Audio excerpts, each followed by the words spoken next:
काय बघता येतं का नाही? जर माणसं पाहून गाडी चालवा. अहो तुम्ही जरा मागे थांबायचं ना, मग गाडी येते अचानक कळत दिसत नाही का तुम्हाला? अहो मागं थांबायचं म्हणजे मला काय माहिती होतं का तुम्ही इथून येताय म्हणून? मॅडम, पोरांना शिकवा, आम्हाला शिकू नका. अहो काय कळलं का? बोलायची पद्धत आहे का ही तुमची? कळलं का? म्हणजे इथं आम्हाला लागलं असतं मग. अहो म्हणजे चूक तुमची, वरून तुम्ही आम्हालाच बोलायचं. मा बाप कोण आहे माहिती का तुम्हाला? हा, कोण आहे?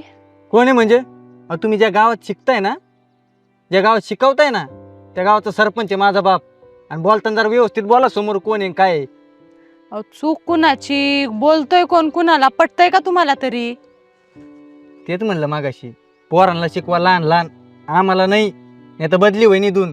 कळलं का? जरा व्यवस्थित राहा. काय चूक आमची नव्हती, गाडी घसरली ती.